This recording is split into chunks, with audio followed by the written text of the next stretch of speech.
Bismillahirrahmanirrahim. Alhamdulillahirabbil alamin wa bihi nasta'in ala umuri dunya waddin. Salatu wassalamu ala asyrafil anbiya wal mursalin wa ala alihi wa ashabihi wa atba'ihi ila yaumiddin. Rabbi shrah li sadri wa yassir li amri wahlul 'uqdatam min lisani yafqahu qawli.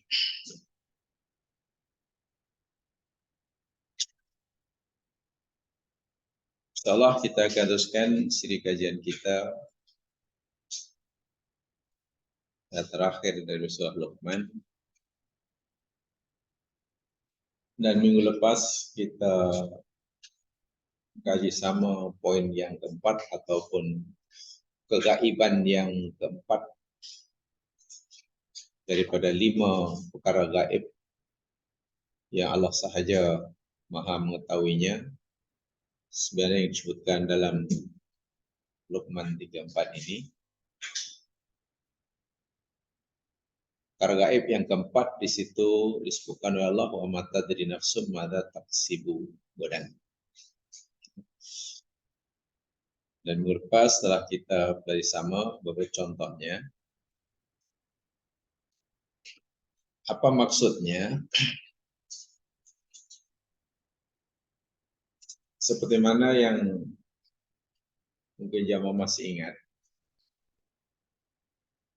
Ini kaitannya dengan, kalau dikaitkan dengan akidah, kaitannya dengan al-iman bil qada'i wal qadar. Saya coba relatekan ke masalah keimanan, masalah akidah. Al-iman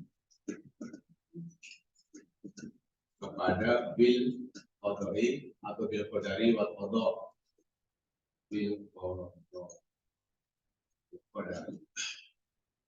Salah satu rukun iman dan yang keenam iman dengan qadar.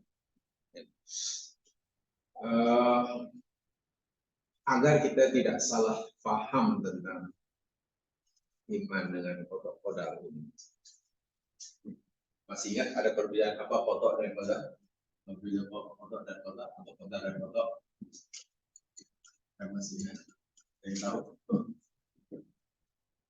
Apa qada apa qadar? Atau apa ada qadar apa qada? Qadar ialah qadar.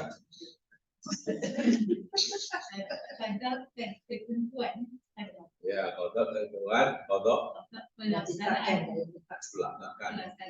Maksudnya kalau itu mana lebih dahulu? Qadar dulu atau qada dulu? Qada, qadar ataupun qadar qada? Qadar qada. Atau qada qadar.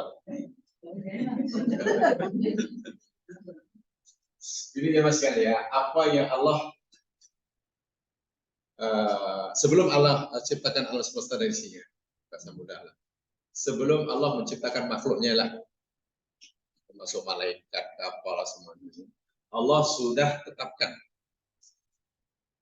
bahwa nanti ini dalam ilmu Allah. Ibarat orang nak buat rumah, seorang arsitek sudah membuat apa itu? Plan dia kan.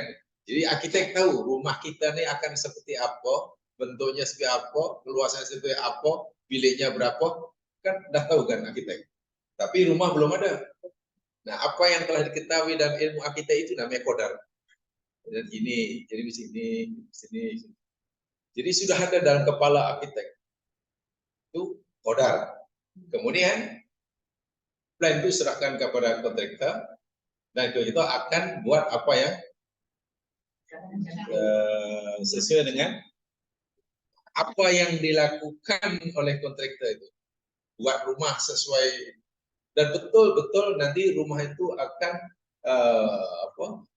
akan dibuat sebagaimana yang di.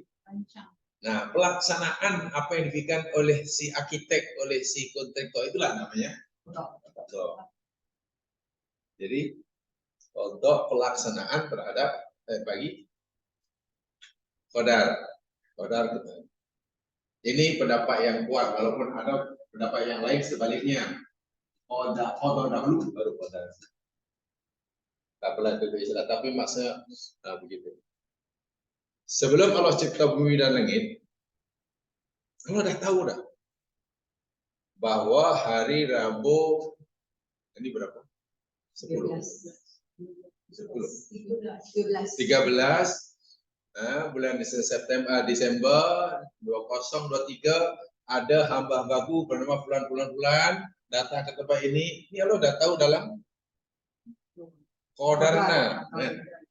Kemudian betul-betul terjadi hari ini seperti mana yang Allah telah ketahui. Itu namanya qada. Jadi tidak mungkin qada itu hari berbeza daripada qadar, dan juga tidak mungkin qadar tidak berlaku. Ya, tidak mungkin karena yang ditahui Allah semuanya kan. Nah, ayat ini kaitannya dengan ini. Begini, jadi iman dengan qadar ini ada beberapa tingkatan. Ada arba'u maratib. Apa tuh? Arba'u maratib. 4 tingkatan. 4 tingkatan. Yang pertama, yakni al-ilmu. Yang kedua, al-kitabatu. Yang ketiga, al-masyiatu.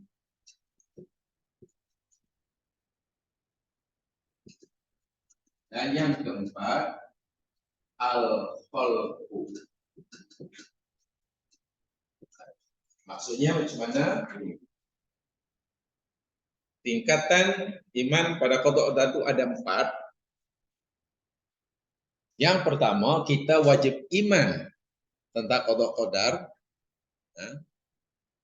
Dalam arti kata, kita yakin, kita beriman bahwa ilmu apa ya? Mana ilmu?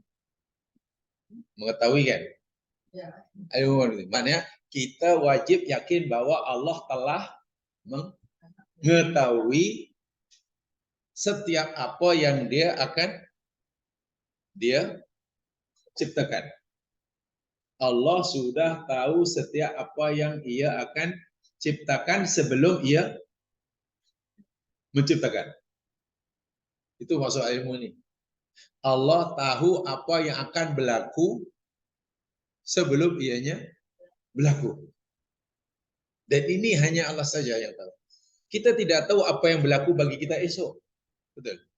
Paling-paling kita hanya merancang. Oh, esok sana begini. Tapi apakah yang kita rancang hari ini untuk besok berlaku seperti mana yang tahu betul masa depan kita, jadi hanya Allah. Itu namanya ilmu. Allah. Kemudian apa yang Allah telah ketahui terhadap apa yang akan berlaku sebelum ia berlaku, itu Allah al-kitabah. Kitabah maknanya tulis. Ditulis oleh Allah. Yang kita kata telah termaktub di Lauh Mahfuz itulah. Bagaimana bentuk tulisannya jangan tanya saya, dan itu tak perlu itu memahami. Sudah setakat yakin itu saja. Macam mana rupa tulisan di Lauh Mahfuz ini, pakai dakwat apa? Ya. Ilmu dunia tidak mampu, ilmu zahir tidak mampu memahami perkara yang seperti itu. Sudah hanya perlu yakin. Ditulis. Sebab itu ya Quran kata wa kullu syai'in ahsaynahu fi imamin mubin, umpamanya. Ditulis. Ya. Kemudian setelah ditulis, adakah apa yang Allah telah ketahui? Apakah apa yang Allah telah tulis itu akan berlaku dengan Begitu saja? Jawabnya tidak. Dia akan berlaku bila sudah ada tingkat yang ketiga. Adanya masyi, maknanya Allah sudah menghendaki itu berlaku. Apa bahasa mudahnya beginilah. Allah kata, aku dah tahu apa yang akan berlaku ini nanti. Dan apa yang aku ketahui rancangannya, aku sudah rekodkan, aku tulis. Bila sudah tiba masanya, aku akan menghendaki apa yang akan berlaku itu, dia berlaku. Ini bermaksud segala sesuatu tidak akan berlaku kecuali karena kehendak Allah. Yang pertama tadi, segala sesuatu tidak akan berlaku kecuali ianya telah diketahui oleh Allah. Yang pertama. Paham ya? Yang pertama, segala sesuatu tidak akan berlaku melainkan ianya telah diketahui oleh Allah. Yang kedua, segala sesuatu tidak akan berlaku melainkan ianya telah ditulis, direkodkan. Yang ketiga, segala sesuatu tidak akan berlaku kecuali ia telah dikehendaki oleh Allah. Mana semua yang berlaku itu atas pengetahuan Allah, berdasarkan apa yang Allah telah tulis dan berlaku atas kehendaknya. Paham sampai situ? Bila sampai itu peringkat akhir, setegak kehendak saja belum ini. Kena ada peringkat yang keempat, al-khalqu.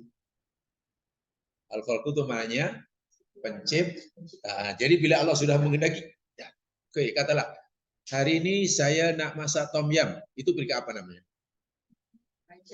Ya, tingkat apa? Kalau tingkat yang empat nih, hari ini saya hendak masak tom yum. Masyiah. Kan hendak. Hari ini saya nak masak tom yum, itu benar? Masyiah.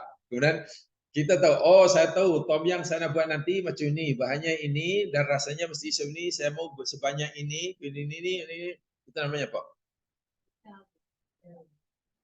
Ilmu, kita sudah ketahui. Ya kena tahu dahulu kan. Bahan-bahannya gini, nak masaknya ini, jadi ini.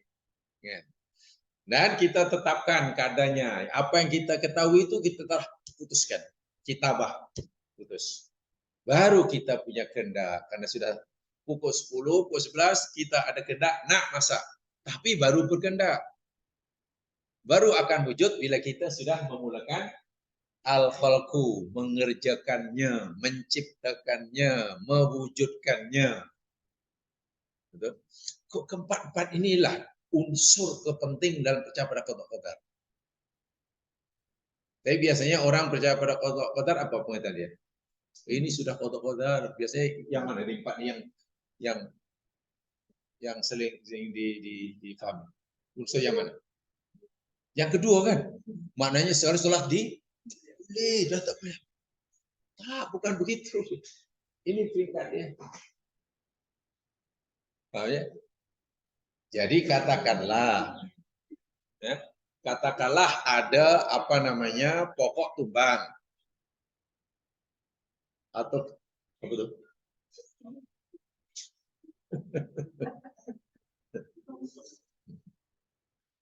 Jangankan gunung berapi, Quran kata hatta sehelai daun yang kering pun, kan? Yang luruh, yang gugur daripada pokoknya, melainkan kata Allah, aku tahu dan aku dah tetapkan. Jangankan benda yang matahari dan sebagainya, benda yang paling kecil. Yang kecil. Jadi kalau apa kita simpulkan secara mudah, segala sesuatu yang berlaku di alam semesta ini Allah telah ketahui sebelum ia berlaku. Sehingga Allah tak pernah terlepas pandang lah. Jangan Allah tak perasan tuh tiba-tiba.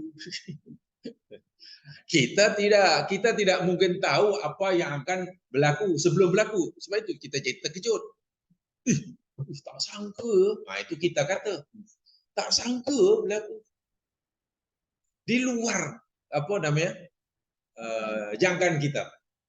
Sedangkan bagi Allah tidak ada peristiwa yang berlaku mulai pada hancurnya alam semesta hingga katalah matinya seekor kuman. Melainkan Allah telah ketahui. Dan apa yang Allah ketahui itu kemudian Allah putuskan, Allah rekodkan, Allah tulis, Allah catat. Namanya Allah Mahfuz lah, Imam Mubin kalau dalam ayat yang lain. Selepas itu tunggu aja lah. Tunggu masa untuk berlaku. Bila benda itu sudah tiba masa untuk berlaku seperti mana yang Allah telah ketahui, maka Allah berkehendak, menghendaki benda itu berlaku. Yang Quran kata, inama amruhu idza aroda syai'an, itulah. Hanya saja segala urusan Allah itu apabila dia menghendaki. Masyiah ini, iroda masyiah. Aroda syai'an, ayat lalu kun. Jadilah. Jadi bila Allah istilahnya sudah kun jadilah, itu berarti apa?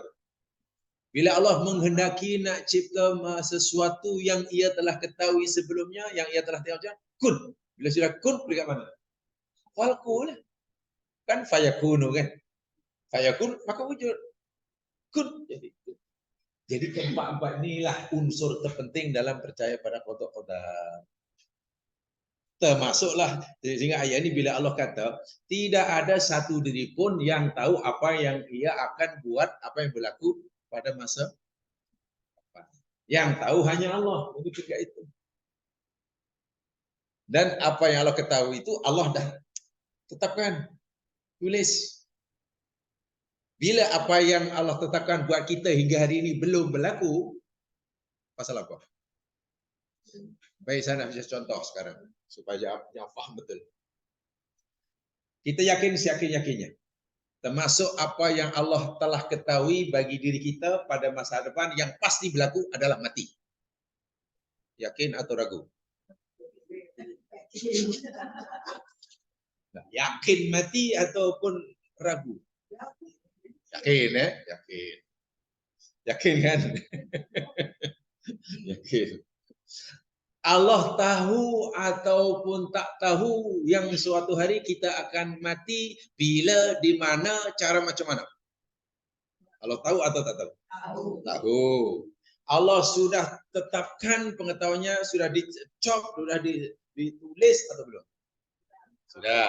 Pertanyaan saya, bila kematian itu suatu yang pasti berlaku dan Allah telah ketahui yang akan menimpa kita kan? Kenapa hingga saat ini kita belum mati? Belum? Paham? Allah belum kehendaki. Jadi bukan pasal kita sehat. Jangan. Kenapa awak di sana? Ya, saya sehat, belum mati ya. Jadi kematian itu kalau ikut agama kita, syariah kita dia, bukan pasal itu, pasal ajal. Pasal masya Allah Allah belum menghendaki orang itu mati. Ajal belum tiba, maknanya masa yang Allah tetapkan, yang Allah telah ketahui, kan? Katalah 31 Desember tahun 2030, kan belum. Yang Allah tetapkan orang ini meninggalnya 31 Desember 2030. Sekarang baru, kan belum kan? Jadi jika hari ini belum mati, bukan pasal orang itu sehat, bukan. Bukan pasal orang itu kecuali, bukan. Bukan karena dia mengelak, bukan. Nih, belum ada Mesias. Sebaliknya bila orang itu meninggal, telah meninggal hari itu, kenapa? Pasal sudah ada masyiah, apa yang Allah tetapkan itu Allah kehendaki dan berlaku. Dan bila Allah menghendaki, kun, mati ya. Jadi kematian kalau di dalam bahasa agama, bahasa akidah, itu karena ajal, bukan karena yang lain. Bukan karena yang lain. Sesehat manapun seseorang, kalau ajal telah tiba, bila Allah kata sudah kehendaki, akan mati. Sehingga ramai orang yang tiba sehat, paginya hari mati. Sementara bila ajal belum tiba, walaupun sakit teruk macam mana juga, menderita sakit sampai 6 tahun. Oke, jangan. Alah, kenapa tak mati? Ya, macam mana? Nah, masalahnya ini kaitannya ini. Allah tidak beritahu kepada kita, pada siapapun, bila akan mati, di mana akan mati, cara macam mana. Allah hanya beritahu kepada kita, aku tahu kamu akan mati dan pasti. Tapi aku tak beritahu bila. Inilah wa taksibu. Wala anak wala tadri nafsun mata taksibu godan. Termasuk apa taksibu godan itu kematian, kan? Kesehatan, nasib, jatuh daripada tangga. Iya, ya Mas ya. Jatuh tangga, jari tangan kesepit pintu, termasuk itu. Masak tiba-tiba goreng karena jadi hangus. Itu semua sudah diketahui. Jadi kalau kita sudah tahu maknanya apa yang berlaku itu, ya bagi Allah tak ada masalah, tidak. Allah tak terkejut karena telah tahu, kan. Kita terkejut karena kita tak tahu, apalagi kita langsung tidak menjangkakan di luar. Nah, itu yang kita. Bagaimana untuk mengurangi terkejut tuh, supaya kita tidak terlalu sering takojud. Yakin akan ini. Nah, hanya saja ini kan iman qada qadar, kan? Ini ada empat ini, kan? Jadi keempat-empat ini atau iman qada qadar ini jam 9. Ini ta'alluqnya, ta'alluq itu maknanya kaitan, ya. Ta'alluqnya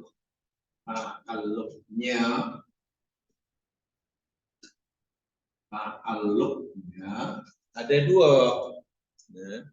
Tadinya ada apa namanya, berkaitan ini. Kalau qada qadar kita tahu ya pertama jenisnya nau. Jenis qada qadar ada berapa jenisnya? Nauun. Jenis ini tingkatan kita beriman kepada qadar itu pertama mesti iman akan ilmu Allah, bahwa Allah telah mengetahui segala apa yang berlaku. Tingkatan kedua kita beriman bahwa apa yang Allah ketahui Allah. Nah, ini maksudnya. Sekarang jenis qada qadar, jenis ada berapa? Ada yang tahu? No. Dua. Ini dua. Dua, kan? Yang satu namanya qada qadar, nau itu macam, ya. Mubrom. Yang satu mu'allal. Ini mu'allal.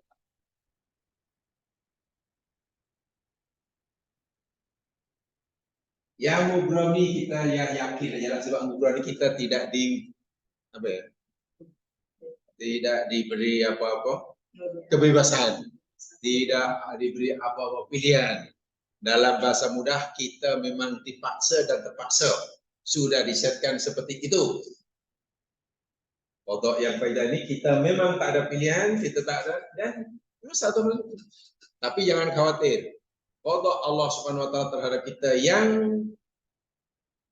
kaitan qada mubram, tidak ada rekod bagi amal kita, tidak ada balasan pahala dan dosa. Jadi tak payah khawatir. Kita lahir kulit kita hitam, jangan khawatir, tak ada pertanyaan di akhirat. Pas apa Yuita? Ada orang lahir, katalah mak bapak hidung mancung ke depan, tapi anaknya mancung ke kanan kiri. Tidak berdosa. Langsung tidak ada pertanyaan, kenapa ini? Nah, yang sini, apalah, saya aja. Nah, yang sini inilah yang mu'allaq. Yang mu'allaq kita ada pilihan. Ya. Contoh kita sakit. Adakah kita akan terus sakit, tak sembuh-sembuh, atau kita akan sembuh? Tergantung pada kita. Kalau kita mungkin memilih untuk tidak sembuh, ya jangan berobat. Jika kita memilih untuk sembuh, ya berobat. Jika orang sakit dan memilih untuk sembuh kemudian berobat, dia memilih untuk berobat, lalu Allah tetapkan qadanya sembuh kan? Karena itu yang dipilih. Sementara orang sakit, dia tidak mau berusaha untuk berobat dan dia tetap sakit, Allah bagi sakit. Qada dia sakit. Jadi qada yang mu'allaq ini banyak depan kita. Diberi pilihan seakan-akan sekarang kamu sakit, bahanku, pilih satu di antara pilih qada mana yang kamu nak pilih. Nak sembuh ke nak terus sakit? Allah pilih. Kalau kamu berusaha untuk sembuh, berobat, aku bagi qada kepada kamu, sembuh. Kalau tidak, sembuh. Kita lapar, Allah bagi pilihan pada kita. Qada yang kamu minta daripada aku, kamu nak tetap lapar ke atau kenyang? Ya Allah, aku mau engkau beri qada pada aku kenyang. Ya makanlah. Jika kamu makan, aku tetapkan bagi kamu kenyang.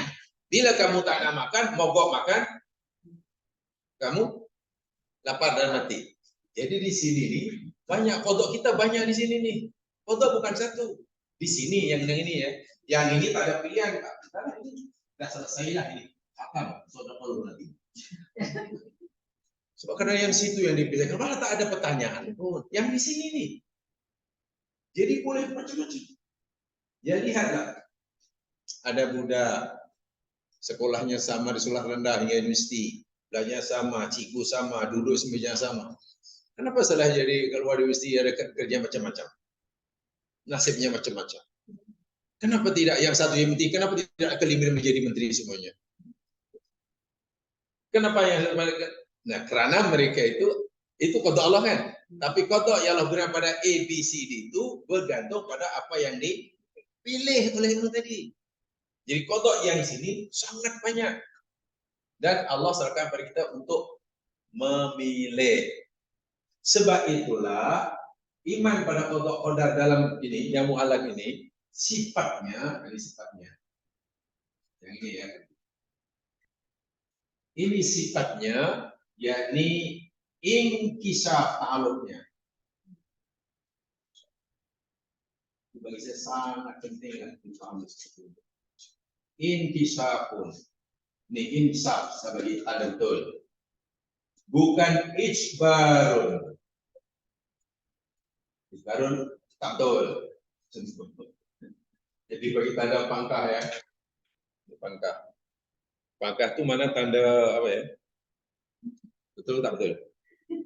Salah ke betul pangkah? Salah ya. Kalau yang macam ini, ya, jadi pangkah itu tanda salah lah. Sebab itu kita pilih area itu pilih yang salah. Itu pilih yang salah, salah sendiri. Ya, pilih area kan suruh pangkah. Kalau macam ini tak sah pula tuh, batal katanya. Kena macam tu baru tuh. Jadi kita suruh pilih yang salah. Baik. Ta'aluk. Ini ta'aluk, kaitan. Ta'aluk berkaitan. Ta'aluk qadar mu'allaq. Ta'aluknya, hubungannya, yakni dengan inkishaf. Bukan dengan isbat. Apa maknanya? Inkishaf itu mana pendedahan. Terjemahan harfiah pendedahan. Terbuka. Kasyaf itu kan terbuka kan? Kasyaf, dia kasyaf, terbuka, tersingkap, terbuka, terdedah. Maknanya tidak ada sesuatu pun yang berlaku di alam semesta ini, melainkan semuanya telah diketahui, terdedah di hadapan Allah. Tidak ada yang lawan terdedah, lawan terdedah lah. Tersembunyi. Jadi tidak ada yang Allah tak ada yang terlepas pandang itulah. Sehingga apa saja yang berlaku di alam semesta ini, Allah ianya terdedah, terbuka di hadapan ilmu Allah. Tidak ada sesuatu pun yang terlindungi, tersembunyi sebelum ia berlaku. Tadi ya, termasuklah, inilah yang agak dalam sedikit. Termasuklah apa yang kita nak pilih. Minggu lepas saya berikan contoh surah Al-Lahab kan. Masih ingat? Ada mengikuti minggu lepas. Minggu lepas saya ceritakan surah Al-Lahab. Ya, surah kisah tentang nasib Abu Lahab. Betul. Abu Lahab ketika masih di Makkah, ketika Islam lebih kurang berumur baru 3 tahun, 2-3 tahun, Allah beritahu kepada Abu Lahab, kepada Muhammad Rasulullah SAW, juga kepada Abu Lahab, bahwa Abu Lahab, ringkasnya lah dalam surah Al-Lahab itu, sepanjang hayatnya tetap kafir, tidak akan beriman, matinya mati kafir, di akhirat masuk. Itu apa tuh maksudnya ayatnya? Kaitannya dengan apa tuh? Kalau dalam konteks itu. Kaitannya dengan apa? Allah tabat yada abila itu kaitannya dengan 4 batunya. Ilmu. Allah dah tahu. Allah dah tahu bahwa Abu Lahab ini sepanjang hayatnya tetap kafir. Matinya mati kafir. Di akhirat pun ada harap masuk neraka, termasuk bininya. Walhal masa itu, pertanyaan, walhal masa itu Abu Lahab ini punya peluang, punya kesempatan untuk memilih jadi orang mukmin. Ada tak pilihan? Adakah Allah masih beri pilihan pada Abu Lahab sama anak mukmin atau kafir? Ada, Nabi masih ada. Pertanyaannya, kenapa Abu Lahab tidak memilih jadi orang mukmin? Untuk menafikan apa yang Allah beri tahukan. Kan Allah beritahukan pada Muhammad. Okelah, katalah Abu Lahab tak percaya pada Allah. Tapi dengar daripada Nabi Muhammad. Muhammad, dia ramal aku. Dia meramal aku bahwa aku ini akan tetap kafir sepanjang hidup aku. Dan dia itu pembohong nomor 1. Saya nak buktikan Muhammad cakap bohong, lalu Abu Lahab istihar baca syahadah. Kan senang kan kalau Abu Lahab mau buat gitu. Senang. Makna terbuktilah Nabi Muhammad bohong di di hadapan umatnya. Sebab Nabi Muhammad kata Abu Lahab ini kafir sepanjang hayatnya, mati pun mati kafir. Nak menafikan senang, nak mendustakan, nak proofkan bahwa Muhammad itu bohong. Baca aja syahadah. Pertanyaan saya, kenapa Abu Lahab tidak mampu atau tidak memilih mengucapkan kalimat syahadah untuk mendustakan surah Coba apa suami?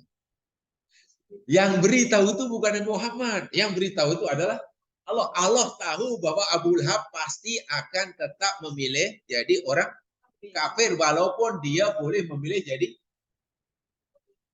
Itulah yang saya maksudkan. Jadi maknanya Allah dengan ilmunya, dengan inkisafnya ini, Allah tahu kepada hambanya apa yang akan dipilih oleh hambanya sebelum hamba itu membuat pilihan. Paham dari situ? Tahu lagi. Allah tahu apa yang akan dipilih hambanya, pilihan hambanya sebelum hamba itu buat coba. Itu namanya isyaf. Bukan isbat. Kalau isbat itu memaksa.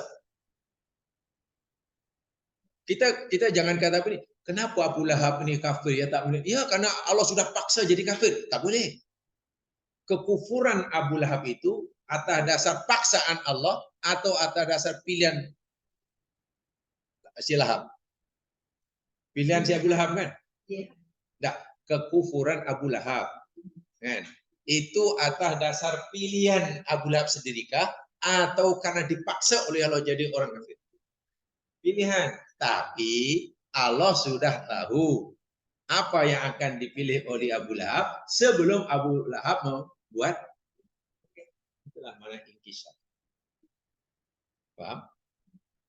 Jamaah datang kemari dipaksa oleh malaikat atau tidak? Ada malaikat datang ke rumah pegang tangan. Betul. Pilihan sendiri atau ada semacam kekuatan gaib yang pilihan kan? Itu pilihan kita. Jadi bukan ijbar ya. Tapi Allah sudah tahu. Allah sudah tahu sejak zaman azali ya, bahwa hambaku si fulan ini pada jam siang ini akan memilih datang kemari. Allah sudah tahu sebelum kita. Itu namanya inkisaf. Paham ya? Oke, apa itu?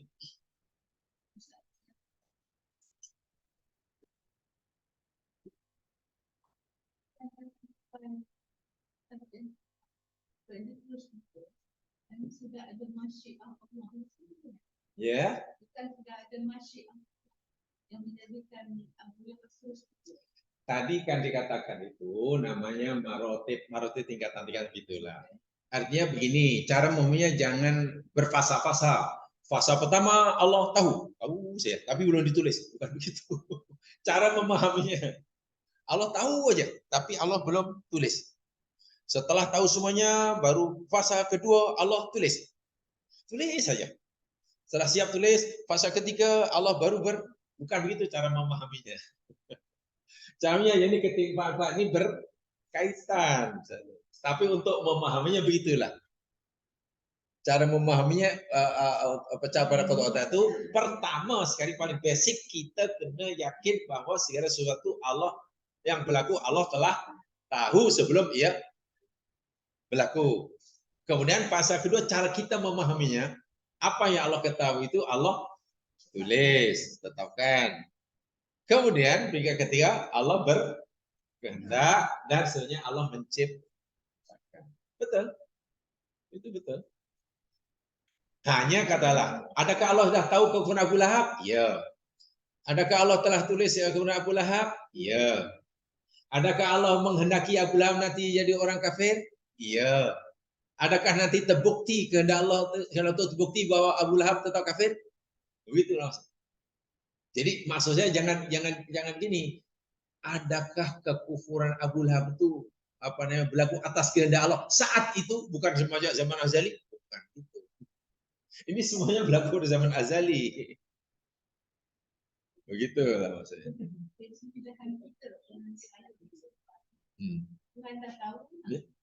Iya. Ya.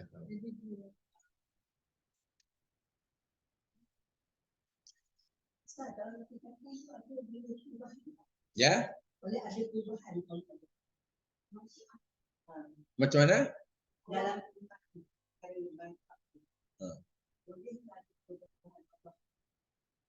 Perubahan yang mana? Ada 4 yang mana tuh? Kalau pertanyaannya untuk qada mu'al lah, ya iyalah.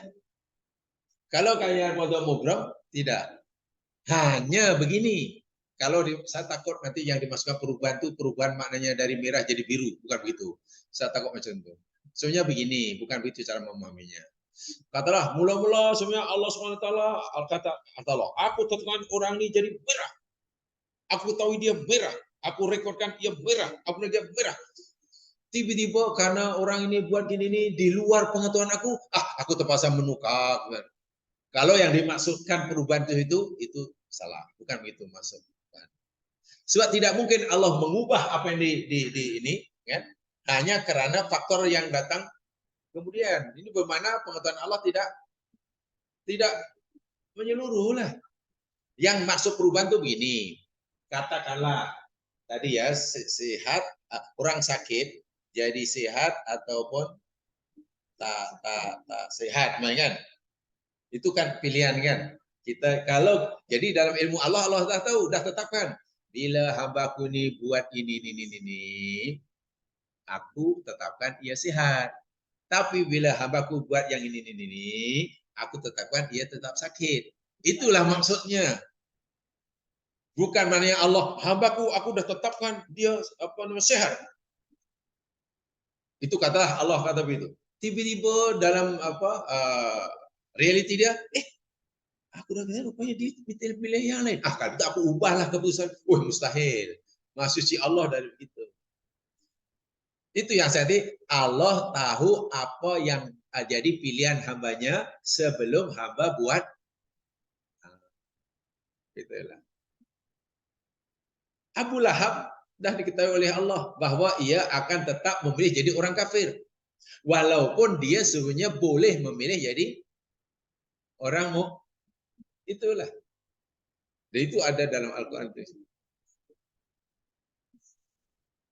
Ya contoh yang kecil.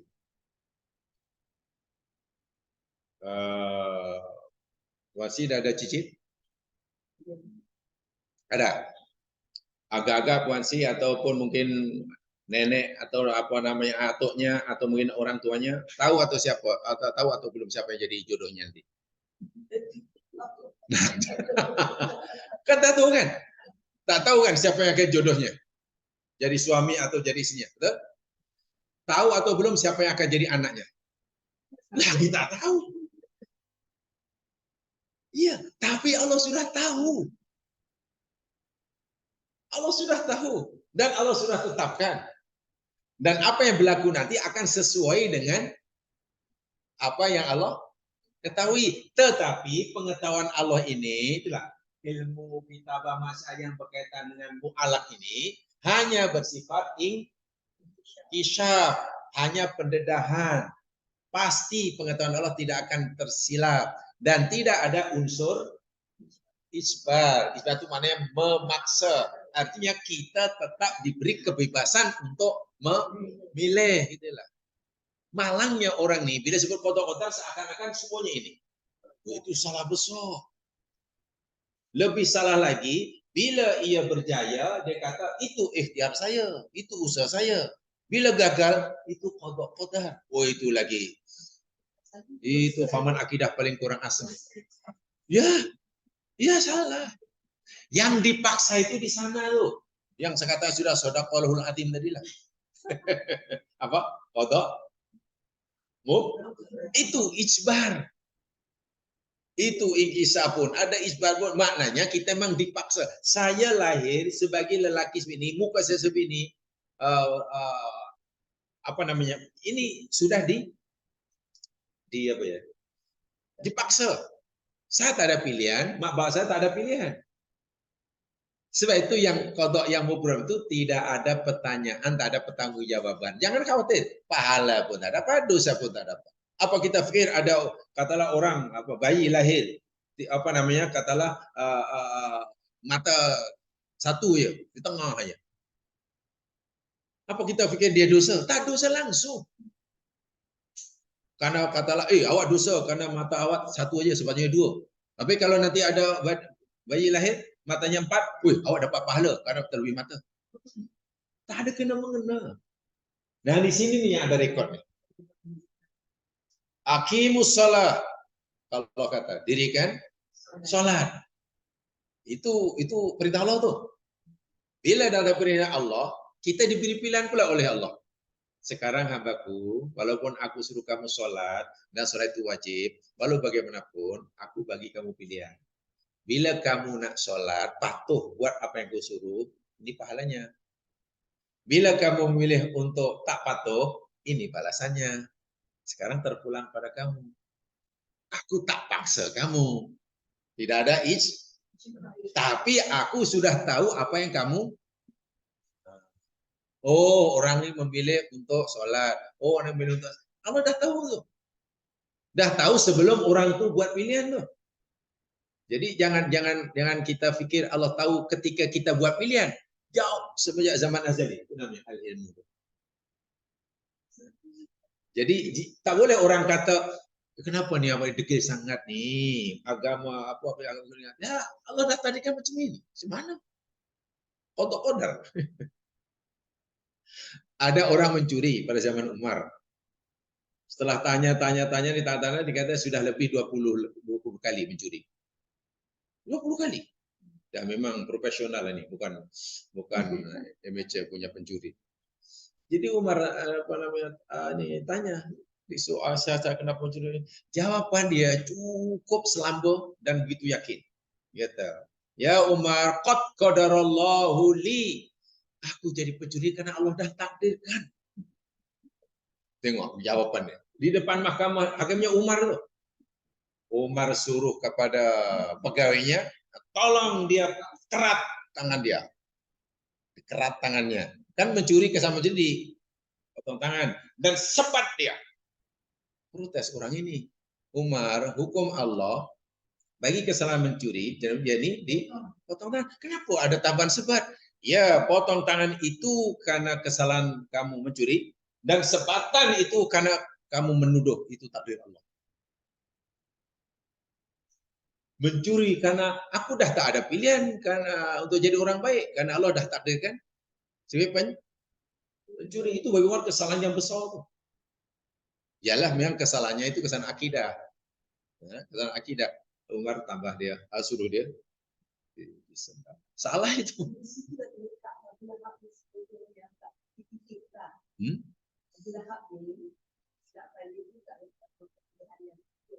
Bahkan saya memang sangat goblok. Coba jangan renungkan ya. Katalah ada orang yang kita benci. Orang itu kita sangat benci. Sangat benci lah. Dan kita mau semua orang pun benci. Kan? Dan semua orang pun meyakini bahwa orang kita benci itu pembohong nomor wahid. Katakanlah. Tiba-tiba orang itu kata kepada kita. Di depan orang ramai. Wahai saudara-saudara sekalian, ketahuilah bahwa nih si E nih, menuduh kepada kita lah. Saya jamin, saya garanti hingga bila-bila dia tak akan datang rumah saya. Percayalah. Katalah orang yang kita benci itu kata kita begitu. Di hadapan orang ramai. Kalau kita ingin membuktikan bahwa orang kita benci itu bercakap bohong, di hadapan orang ramai, macam mana caranya? Kita pergi kan? Kenapa kita tetap dia cakap bohong, dia kata dia tuduh saya takkan pergi jumpa rumah dia. Macam mana kita? Senang aja nak proofkan, pergi aja. Kalau kita pergi ke rumah dia, nanti kan orang kata, macam mana awak kata dia tak akan pergi rumah awak? Semalam pergi rumah awak. Macam itulah ibaratnya Abu Lahab tadi. Allah beritahu kepada seluruh manusia, dia tu kufur, tak akan jadi orang mukmin. Abu Lahab pula kata Muhammad itu pembohong nomor wahid, wahai saudara-saudara. Dia tuduh aku dari amal aku tidak akan jadi orang mukmin walaupun sesaat. Senang kalau nak membuktikan bahwa Muhammad itu bercakap bohong. Kalau Abu Lahab bijak sikit aja lah. Baca aja lah syahadah. Bila baca syahadah, saya yakin orang kafir akan semakin kuat menuduh Nabi ini sebagai pembohong. Orang mukmin yang imannya masih lemah pun mungkin jadi enggak jadi ragu. Ya. Macam mana Rasulullah kata Abu Lahab ni kafir sepanjang hayat tapi dia jadi mukmin, jadi pengikutnya pula. Dia betul mungkin. Tapi kenapa Abu Lahab tak mampu melakukan itu? Yang bagi tahu, yang mengatakan Abu Lahab ni akan takkan ini bukan Nabi Muhammad, Allah yang bilang. Tapi tidak bermakna Abu Lahab dipaksa oleh Allah untuk terus jadi orang kafir. Kan? Tidak ada isbar. Ilmu Allah hanya hebat itu, mukjizat itu. Itu yang Allah Tuhan ini. Tidak ada seorang pun manusia yang tahu apa yang akan dilakukan yang berlaku besok. Termasuk pilihan. Walah Abu Lahab ni kalau nak ucap syahadah pun bukan tiba jadi kelu. Katalah Abu Lahab nak baca syahadah, boleh dia orang Arab tak perlu dibimbing asha tak payah. Tapi kenapa dia tak mau buat macam tu?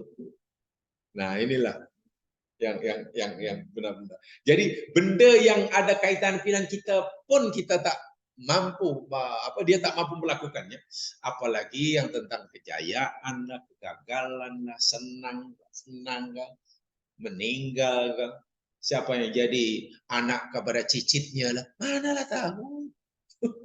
Nabi tak pernah nasihatkan ya. Ya.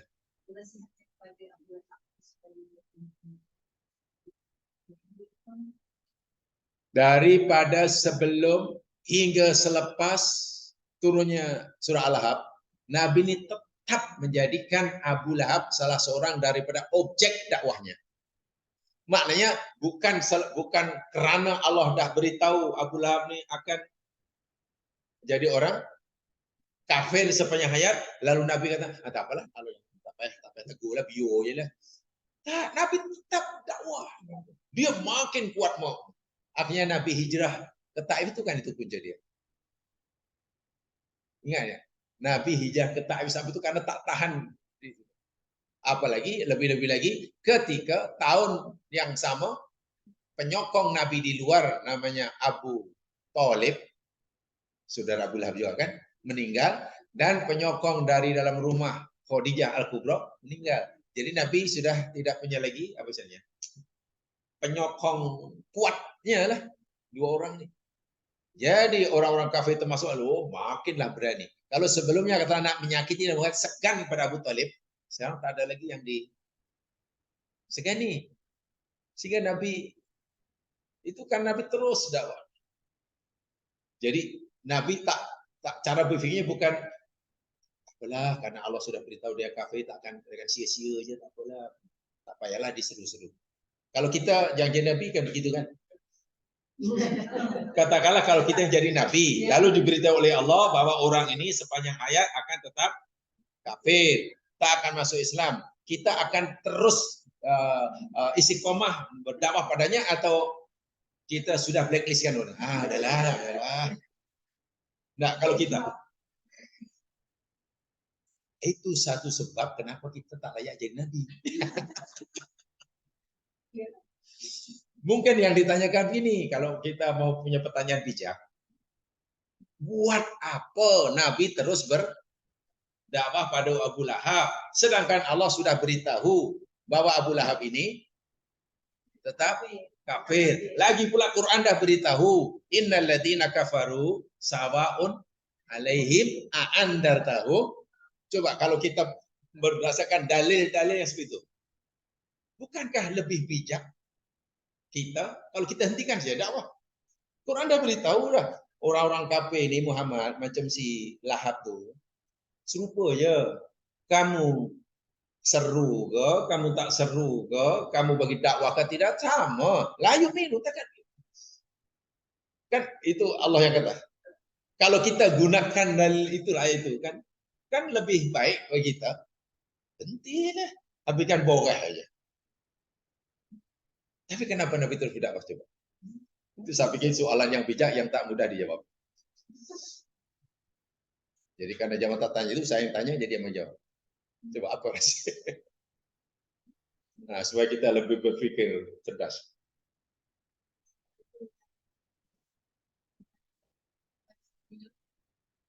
Ya, Tuhan dia menjaga. Oke. Ya, selagi masih hidup. Oke. Lain. Tapi kan tidak memberi apa-apa, tidak mengubah pilihan. Kalau orang Melayu kata itu habiskan bokai aja deh, masih ramai ya. Buat apa kita berdakwah pada orang yang kita tak ada harapan untuk orang itu menjadi baik. Yang lain masih banyak. Ya. Macam mana? Lah kan yang kata tak beriman Allah, apa kita?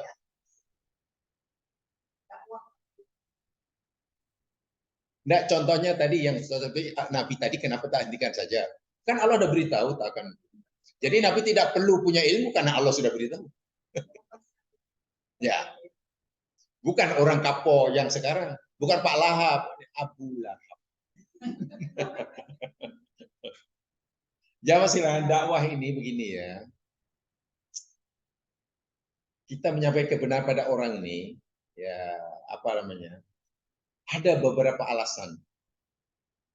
Alasan pertama, tujuannya agar orang itu menerima kan, menerima dan jadi, memang itu tujuan dakwah, menyelamatkan dia daripada bengkok jadi lurus, gelap jadi terang.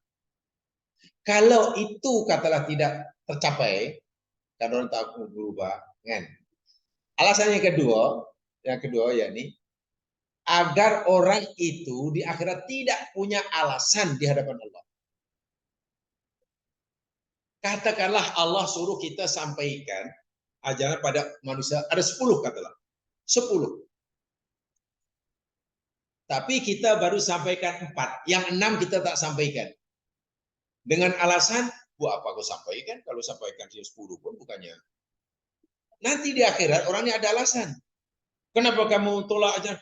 Ajaran mana ya Allah aku tolak? Nih, 1, 2, 10. Lah, aku hanya diberitahu 3. Yang 7 aku tak tahu. Ada alasan. Tapi coba kalau 10 dia telah diberikan. Nih, 1, 2 pernah. Ya, ini pernah dengar nih. Tak ada alasan untuk kata saya tak tahu. Ya, ini apa tujuannya? Agar mereka tidak punya alasan. Dan itu dalam Al-Quran disebut la ta'tadirul yaum. Allah kata pada orang kafir, kamu hari ini, saat ini jangan banyak alasan. Jadi alasan apapun tidak diterima. Alasan tak tahu tak diterima. Alasan tak paham tak diterima. Itu yang kedua. Dan yang ketiga, kalaupun orang itu tak berubah. Dan orang itu nanti akhirnya tak punya alasan di akhirat bila disoal oleh Allah. Yang ketiga ini penting. Yakni sebagai iktidarul lana. Alasan bagi kita. Itu ada dalam Al-Quran. Ceritanya yakni tentang Bani Israel yang tinggal di tepian pantai adalah. Tepian laut, ya nelayan lah. Yang kerjanya cari ikan. Kan peraturan Allah, hari Sabtu tak boleh cari ikan. Lalu di masyarakat itu, bahasa mudah terbagi jadi 3 golongan. Kata A, B, C. Mudah-mudahnya. A ini cari ikan. Tangkap ikan. Dosa kan? Dosa. B tak cari ikan hari Sabtu. Dosa tak dosa? Dia tak cari ikan hari Sabtu. Yang A dosa kan? B nampak, B melihat A cari ikan yang melanggar larangan Allah, tapi dia diam. Pasal B kata, yang penting aku tak buat. Yang penting aku tidak langgar. B langgar, kubur masing-masing. Itu kata B. Yang E tidak melanggar larangan Allah, tidak carikan pada Sabtu, mana tidak berdosa. Dan ia melihat kawannya bernama E, ini C, dari sini melihat kawannya E ini, ini tak boleh E. Dia sendiri tidak melanggar Allah dan dia berusaha untuk menegur E yang salah kan. Ada 3 nih ya, ABC. Nanti di akhirat, ketiga ini dibangkitkan oleh Allah dan ditanya, adakah kamu melanggar aku? Iya ya Allah, dihukum dan neraka lah, dosa. Tanya pada B, kamu melanggar aku? Tidak ya Allah, aku tidak melanggar kamu. Aku tidak carikan pada desa. Betul, lulus. Kamu nampak ada hambaku yang lain melanggar? Nampak ya Allah, siapa? Apa kamu buat? Diam aja deh, dia penyerahan dia. Kubur masing-masing, neraka masing-masing. Kamu salah. Dosa sangkut ini orang di akhirat. Namanya dosa diam. Si ditanya, kamu melanggar? Tidak ya Allah. Kamu patuh ya Allah. Tak boleh carikan. Kamu nampak ada hambaku yang lain cari ikan? Ada. Namanya Apa tindakan? Oh, aku tegur ya Allah. Aku tegur. Macam mana dia berubah tidak? Walau alam ya Allah. Yang penting aku sudah tegur, aku terus ingatkan. Sampai berubah atau tidak, itu saya tidak tahu. Lepas sini ya Mas. Lulus dia. Jadi agama tuh begitu lah. Tak boleh. Yang penting aku tak buat. Apa? Kubur masing-masing. Ini hadis Melayu yang paling palsu. Kubur masing. Itu bahaya sungguh bagi saya. Itu dalam Quran ada tuh jamaah sekalian. Dan Nabi pun ada. Siapa yang melihat, siapa yang kamu lihat maksiat, kemungkaran, adalah ia berusaha mengubah dengan kekuasaannya.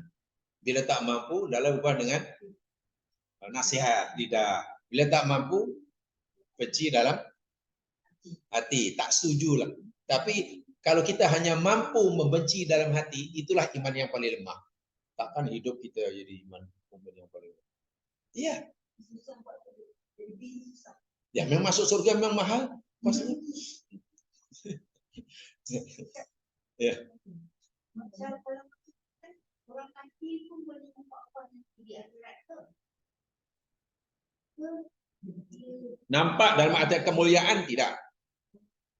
Kan nampak ini ada dua, sebenarnya nampak diterima dalam arti kata sebagai karomah, kemuliaan, keutamaan. Atau mungkin nampak dalam arti kata bertemu untuk dipertanggungjawabkan, iya.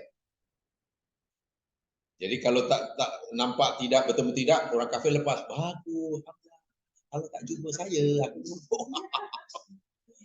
Jadi istilah Quran, istilah hadis, wala yukallimuhumullahu yaumal qiyamah, katakan ada kan? Allah tidak bercakap dengan mereka pada kiamat itu jangan diartikan harfiah. Oh, orang kafir di akhirat Allah tak ajak cakap.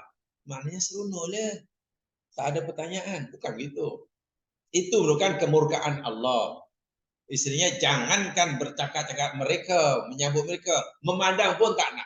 Itu kemurkaannya. Tapi pertanggungjawaban tetap diminta oleh orang mukmin. Diajak bercakap, misalnya diajak berbuat, dialu-alukanlah kedatangannya, bahkan diizinkan untuk bersemuka sesuai dengan kemuliaan. Kalau nampak melihat dan berkata itu karomah, tidak. Hijab, mahjubun. Dalam Quran, li rabbihim mahjubun. Mereka itu termahjub,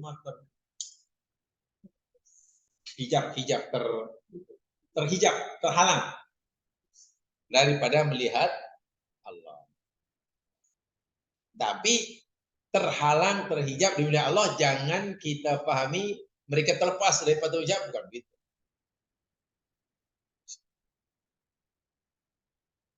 Paham nih ya?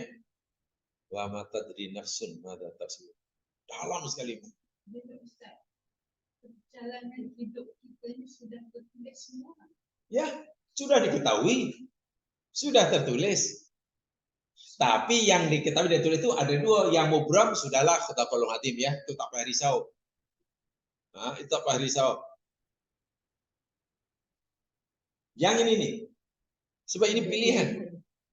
Sehingga nanti Allah akan memberikan kodoknya, menetapkan kodoknya bagi kita sesuai dengan apa yang kita pilih. So Allah memberikan kodok pada kita ini bukan satu, yang ini. Yang mualaf bukan satu. Kodok Allah buat manusia, kodok mu'alak bukan satu. Macam-macam.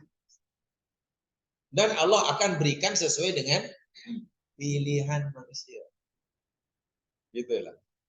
Kalau kamu buat ini, Allah kata aku akan kodokku untuk kamu ini. Kalau kamu buat ini, kodok aku untuk kamu ini. Kalau kamu, itulah maksudnya. Jadi benar-benar 100% kita betul jawab yang ini. Sebab yang mu'alaf tidak ada unsur paksaan, ijbar. Tapi ada unsur insyaf. Ini satu pendedahan terbuka, artinya apa yang kita yang berlaku atas diri kita, termasuk apa yang akan kita pilih, Allah sudah tahu.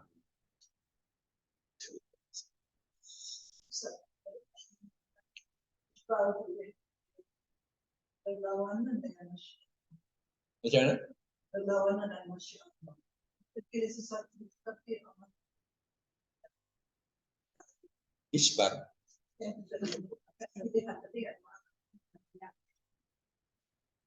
Yang mu'alak ini sebenarnya kaitannya ada pilihan kita ya. Banyak dan pilihan. Mana kita diberi pilihan nak pilih A ke, B ke, C ke. Itulah maksudnya. Ya.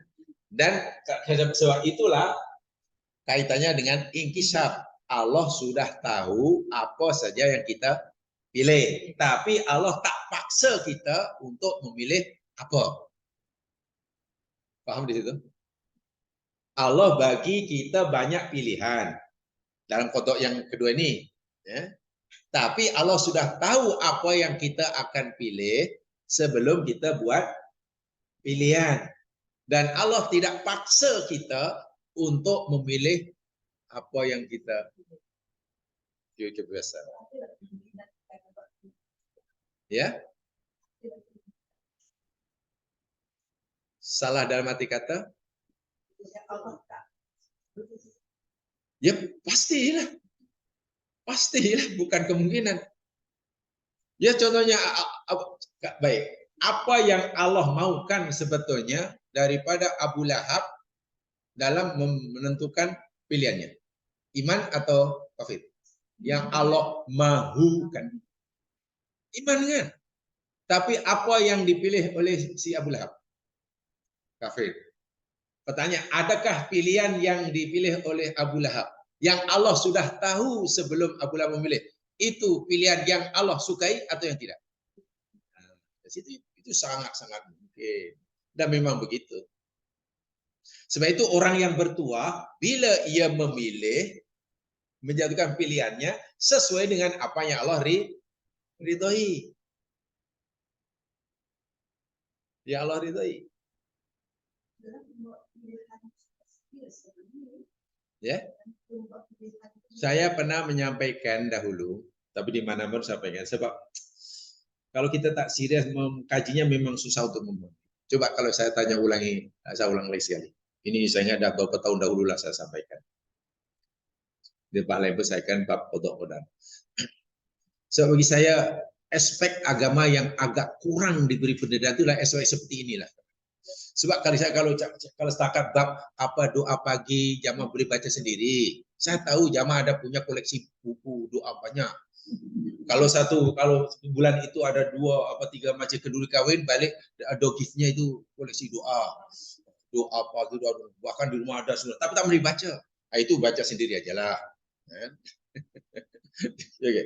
Menurut jamaah sekalian, ujian terberat, terbesar sekali yang Allah berikan pada itu. Ujian ya. Ujian atau apa bahasa yang lain? Ujian.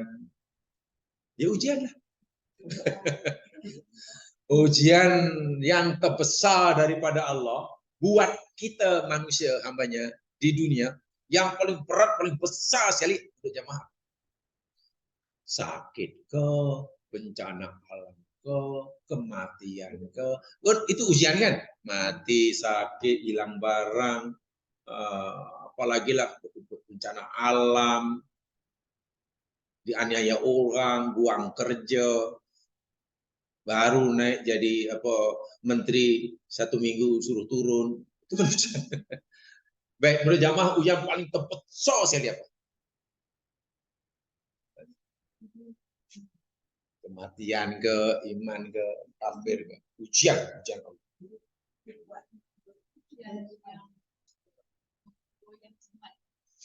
Yang paling besar ialah itu telah terlalu umum. Spesifiknya apa contohnya paling besar? Lapo ujian kan? Lapo ujian. Iya. Ingin makan yang sedap, masak tak jadi, ujian. Buat roti canai jadi roti bom. Betul bom meletup. Menurut jamaah apa kayaknya? Tolong beritahu saya. Salah tak apa? Belajar salah tak dosa? Dan insya Allah saya betulkan. Iya, apa? Yang paling besar sekali yang memang tak ada lebih besar dari itulah. Tsunami. Tsunami jadi terbesar kan? Hah? Tak. Tapi anak rumah. Hilang nyawa, hilang harta benda, daripada kaya jadi jatuh miskin.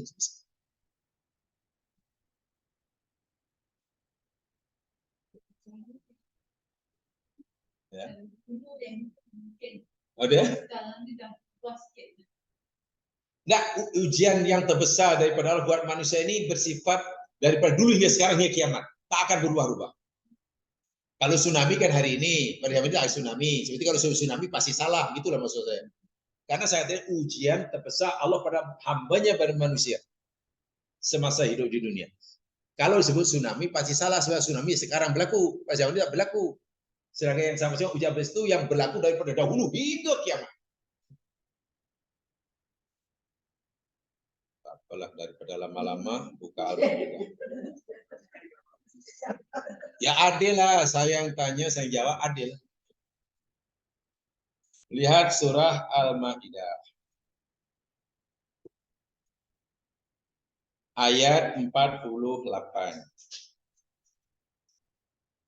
Tolong fahami betul-betul. Saya ini sebenarnya boleh memandu kita ke jalan yang lurus. Al-Maidah 48.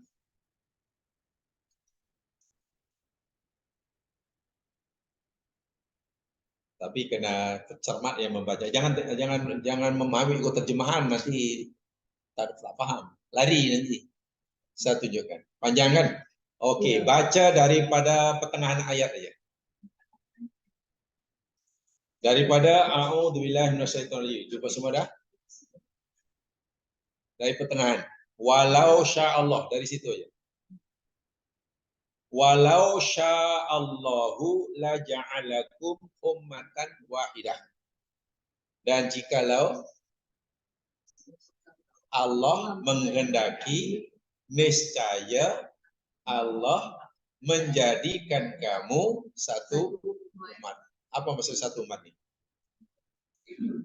Ayat sebelumnya itu Allah cerita tiap-tiap umat itu aku jadikan syariat. Syariat dan juga ada jalan hidup, itu utus Nabi, sehingga ada yang kafir, ada yang percaya. Tengok Nabi Musa, ada yang beriman, ada yang kafir. Nabi Nuh, umatnya ramai yang kufur. Jadi kalau kita tanya, ya Allah, kenapa lah Nabi yang kuutus ini sentiasa ada aja yang beriman, ada aja yang kufur. Allah jawab, kalaulah aku, kata Allah, menghendaki, niscaya seluruh kamu manusia ini aku jadikan satu umat. Mana umat? Satu umat maknanya semuanya beriman lah. Bukan semuanya Melayu ya. Ini tidak ada cerita tentang bangsa ini. Atau semuanya laki aja. Bukan. Ini kaitannya dengan itu iman atau kufur. Jadi Allah jawab, kalaulah Tuhanmu, aku Allah sebagai Tuhan kamu menghendaki, niscaya aku jadikan kamu ini satu umat ya, semuanya mukmin belaka. Tak ada kafir, tak ada Hindu, tak ada Buddha, tak ada Konghucu, tak ada Sinto, tak ada macam-macam. Semua mukmin Muslim. Walakin Allah kata, tapi liyabluwakum fima atakum. Lam, kerana. Atau lam namanya lam goyak. Akhirnya. Lam boleh artikan lam taklil, kerana. Atau lam namanya lam goyak. Akhirnya, kesudahannya, akibatnya. Boleh terjemahannya ada dua. Tapi kena faham lam itu lam apa lah. Nah, ini kaitan dengan kaidah bahasa Arab yang perlu ya untuk paham.